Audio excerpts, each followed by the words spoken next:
Selamat, nggak apa-apa. Banyak tanya, oke. Selamat siang, Bu Selamat Evi. siang, Mr. Gustar. Saya di sini sebagai calon guru penggerak. Oke. Mau bertanya, mau mewawancara Bu Evi terkait pengalaman Bu Evi mengambil keputusan. Oke. Hari ini kita fokusnya terkait keputusan yang berhubungan dengan dilema etika. Dilema etika itu adalah keadaan ketika keputusan yang harus Bu Evi ambil itu mempertentangkan antara yang benar atau benar, gitu. Jadi sama-sama benar nih. Jadi Bu Evi gimana cara ngambil keputusan ketika itu antara benar atau benar. Tapi nanti juga mau di-share tentang yang bujukan moral, ketika benar lawan salah, benar versus salah juga boleh juga. Gitu ya, Bu. Oke. Saya akan melanjutkan beberapa pertanyaan. Agak berat ya. Memang kan jadi pemimpin kan nggak mudah, Bu. Baik. Iya. Gitu ya, Bu ya. Oke, selama ini bagaimana Bu Evi dapat mengidentifikasi kasus-kasus yang merupakan dilema etika atau bujukan moral? Memang kadang khususnya saya ya menanggapi permasalahan di SD. Kadang keberpihakannya adalah orang tua, terutama parents menganggap bahwa persepsi dia yang selalu benar, gitu kan. Tapi saya mengembalikannya, saya tanya dulu ke walasnya, rules yang sudah dibuat apa? Itu dulu sih, yang pertama itu dulu. Pertama, rules sekolah dulu, habis rules sekolah, karena setiap level itu kan kita ada 6 level yang history ya. Jadi otomatis setiap kelas itu bikin rulesnya sesuai dengan kompetensi atau tingkatan perkembangan anak-anak. Nah, otomatis setiap level ini beda-beda nih, gitu. Nah, otomatis setelah peraturan sekolah kita tarik dulu, kemudian di kelas seperti apa, baru saya justru kadang menanyakan, tidak langsung dari saya, tetapi saya memposisikan guru tersebut, kalau Anda jadi saya, Anda memilih yang mana dulu? Padahal sebetulnya saya, misalnya saya punya antara A sama B, saya memilih yang B misalnya gitu. Pro konnya dulu sih ya, pro konnya dulu. Nanti kalau misalnya dari walas setuju dengan B atau malah bertentangan dengan saya gali lagi. Kenapa harus memilih A? Kenapa nggak yang B? Karena saya pengennya jawabnya B kan, begitu ya. Maksudnya solusinya yang B. Kenapa jawabnya A? Jadi sebetulnya kalau yang berhubungan kontradiktif banget ya, itu saya mengembalikannya ke rohnya dulu. Rulesnya seperti apa?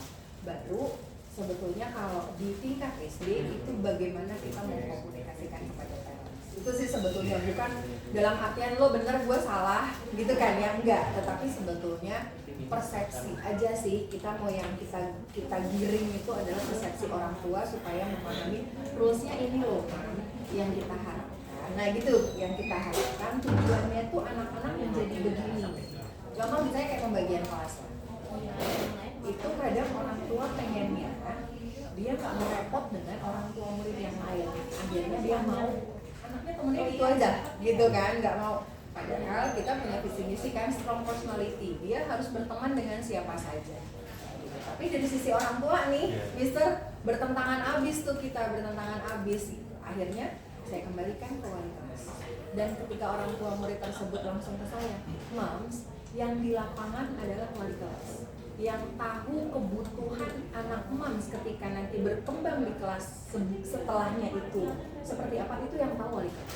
Sehingga saya memberikan keputusan itu saya tekankan itu, back to the rules gitu sih.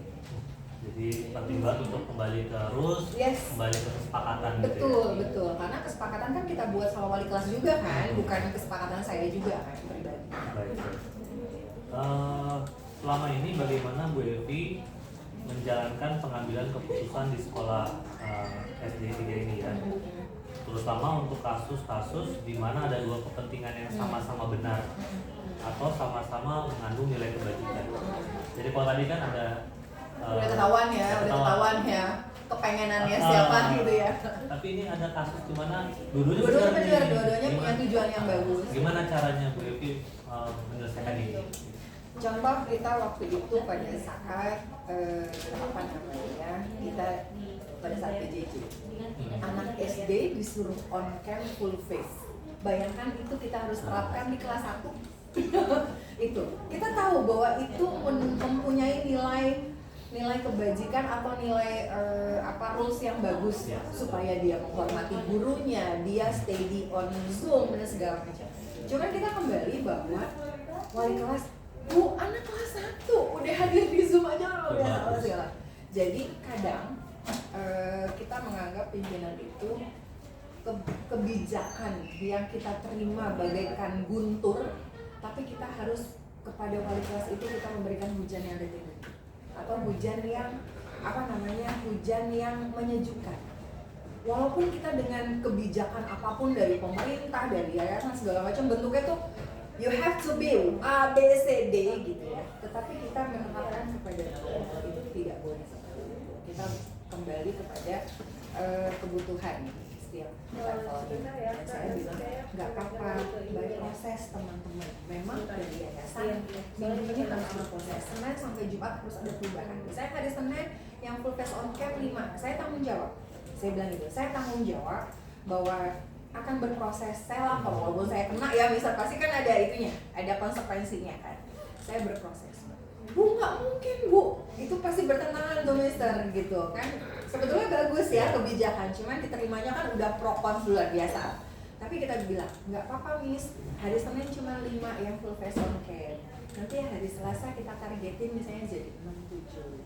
Endingan nanti mungkin di seminggu atau 2 minggu kita berproses. Nanti Bu, kita laporannya ke manajemen seperti apa? Nggak apa-apa, itu udah kita menjadi tanggung jawab kita gitu. Tetapi di lapangan kita tahu bahwa tujuannya ke sana. Jadi itu Mister, ibaratnya ditimpa gluduk ya, kita nggak boleh nyampain ke bawah. Itu gluduk yang sama-sama gluduk. Jadi intinya kalau saya boleh simpulkan, tetap mengambil pilihan, salah satu pilihan yang paling berpihak pada murid. Ya. Balik lagi ke sana.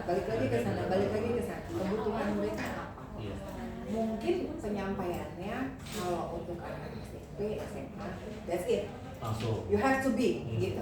Tapi kita sesuaikan. Mereka anak SD level 1, 2, 3, 4, 5, 6 aja nggak bisa. Kalau 4, 5, 6 harus. Iya. Gitu. Saya nyampein ke wali kelas nggak mau. Saya nggak mau. Saya bilang mau nggak mau kelas 4, 5, 6 harus begini. 1, 2, 3. Nangis. Nah gitu. Prosesnya. Yes, betul. Itu sih. Luar biasa. Berikutnya ya Bu. Lanjut. Banyak nih ya. Banyak. Langkah-langkah atau prosedur seperti apa yang Bu Evi lakukan sekarang ini dalam mengambil keputusan yang mengandung dilematika?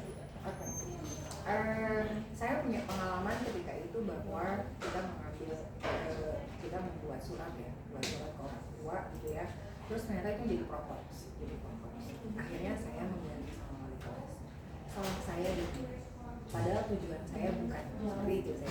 Kita kembalikan lagi ya. Akhirnya saya membuat revisi surat. Gitu. Dan saya menyadari bahwa seorang pimpinan tetap manusia yang ada salahnya ketika mengambil kebijakan itu. Tetapi bentuk revisian itu bisa kita maksudnya orang tua juga tahu ada tujuan yang baik, cuman ada persepsi yang salah. Iya. Akhirnya kita harus salah tangkap ya. Iya, salah tangkap. Jadi kita harus menganulir itu. Jadi kalau menurut saya asal komunikasi itu sih. Jadi sebelum membuat keputusan harus menjalin komunikasi dulu gitu. Betul. Saya tanya dulu semua orang saya panggil. Ada apa? Kok orang tua persepsinya begini ya? Ada begini loh, begini. Oke, fine. Oke, kita revisi surat. Iya Bu, lebih baik revisi surat. Oke, kita bikin revisi surat. Kedua, gimana ya? Gitu sih. Jadi sekali komunikasi ya. Benar. Baik. Hal-hal apa saja yang selama ini Bu Evi anggap efektif dalam pengambilan keputusan pada kasus-kasus dilematika? Hal apa saja yang dianggap efektif? Efektif ya. Paling efektif itu memang komunikasi. Yang pertama kita pegang dulu wali kelasnya dulu, tujuannya apa, ABC gitu ya. Setelah tahu tujuannya, baru gimana kita Bu, BPK dulu. Oke, kita undang dulu BPK-nya. Setelah BPK, kita jadi tahu proposnya apa nih, proposnya, baru kita forward ke kebijakan itu, kita ke seluruh orang tua. Itu sih, kalau ada masalah saya pasti bukannya saya nggak mau repot ya. Kadang ada beberapa wali kelas itu nganggep kepala sekolah nggak mau repot, 20 yang dibentuk sebelumnya itu bagian dari saya melatih mereka menyelesaikan masalah sebetulnya. Jadi kalau ada masalah saya tanya dulu wali kelas sudah apa yang dilakukan. Saya pasti selalu akan backup. Jadi ketika ada orang tua yang ada yang langsung ke saya bilang manajemen kelas saya serahkan kepada wali kelas. Kayak kemarin juga ada gitu ya, bahwa anak kelas 3 itu nggak harus siswanya langsung ke kepala sekolah, karena mohon maaf ya, persepsi semua orang tua dan anak-anak itu mungkin bagi anak A yang setiap hari ketemu Bu Evi nggak masalah, tapi ketika ada anak ketemu Bu Evi kamu salah besar dulu, kita nggak mau anak yang udah salah ketemu Bu Evi kayak udah makin tertekan psikologisnya nggak bagus. Jadi itu sih SOP-nya harus wali kelas. Kalau emang udah di handle wali kelas, apapun bentuk yang orang tua langsung ke kepala sekolah, saya kembali ke kepala sekolah, ke wali kelas. Jangan overlap. Baik, Ibu. Apakah Bu Evi memiliki sebuah tata kala atau jadwal tertentu dalam sebuah penyelesaian kasus dilematika? Apakah Bu Evi langsung menyelesaikan cepat atau memiliki sebuah jadwal untuk menyelesaikannya? Bentuk atau prosedur seperti apa yang Bu Evi lakukan? Kalau jadwal sih enggak ya, karena permasalahan itu kan datangnya nggak mungkin kita setting kan, nggak mungkin kita jadwalin ya. Nah, atau ada yang kayak misalnya dapat kasus A, udah di hold dulu gitu. Oke. Enggak sih, nggak pernah. Jadi saya ketika saya mendapat report gitu ya dari wali kelas, Bu, terus gimana? Sepertinya Bu kita harus ketemu orang tua. Oke, bikin arrangement. Saya hari ini ada jadwal rapat, pasti gitu. Jadi saya nyesuaiin ketika mengundang orang tua untuk menyelesaikan masalah tuh menyesuaikan jadwal saya. Besoknya saya kosong di jam 7 kayak kita bisa orang tua sudah datang aja. Jadi as soon as possible sebetulnya. Karena permasalahan itu menganggap kadang ada persepsi bahwa orang tua wali kelas itu menghold masalah. Padahal kita punya kerjaan lain. Betul, itu satu. Yang kedua bahwa kita butuh waktu untuk mencari benang merah permasalahannya gitu. Benar, fakta. Misalnya saya bermasalah sama Mr. Gustav, tapi kan yang melihat kan A, B, C, D ya. Kita harus menggali dari persepsi A, B, C, D itu kan. Kadang orang tua gitu. Jadi kalau misalnya sudah ke saya, itu pasti butuh decision maker yang cepat. Kalau saya persepsinya gitu, Mister. Seorang pimpinan itu pasti kalau udah ke saya, itu pasti membutuhkan decision maker yang cepat, sehingga as soon as possible harus kita responsif, harus secepatnya kita selesaikan. Itu sih kalau saya tidak ada jadwal khusus ya. Tidak ada jadwal khusus, tapi tetap direncanakan. Betul, digali dulu, kita ngobrol dulu sama wali kelas. Harusnya aku gimana? Menurut Miss, orang tuanya tipenya kayak gimana? Gitu sih sebelum. Dan nggak bisa langsung, oke gini aja gitu kan? Enggak, harus kita gali. Oke, 2 lagi. Oke. Adakah seseorang atau faktor-faktor apa yang selama ini mempermudah atau membantu Bu Evi dalam pengambilan keputusan dalam kasus-kasus dilematika? Ada yang support Ibu selama ini? Banyak. Pasti wali kelas. Banyak. Satu pastinya partner way of life ya, wakil kepala sekolah. Karena di samping istilahnya walasnya langsung ke saya, pasti ada wakil tuh yang standby harian kan. Kadang kalau kepala sekolah tuh banyak tugas luarnya, administer gitu ya. Itu yang pertama. Yang kedua, punya teman-teman yang jam terbangnya lebih tinggi gitu ya. Ada yang sudah 15 tahun ngajar, 20 tahun ngajar. Kadang guru-guru senior ini saya minta mendapat di luar dari misalnya gini. Permasalahannya misalnya di kelas 1 2 misalnya gitu ya. Tapi saya enggak sungkan-sungkan untuk nanya guru kelas 6 yang senior gitu. Miss Alice, gitu. Jadi saya udah dulu karena orang tua itu mungkin kakaknya pernah sama ya kan, jadi kita tahu gitu. Itu tidak sungkan-sungkan saya seperti itu.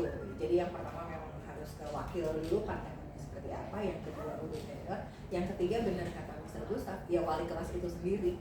Gitu. Jadi itu circle yang kita ketika menyelesaikan masalah itu sesuai dengan benang merahnya lah kita selesaiin gitu. Dan kita selamanya enggak, punten kadang memang ada wali kelas itu memang ada momennya yang memang mungkin strateginya salah dan kita tidak sungkan-sungkan untuk minta maaf ya orang tua itu penting banget.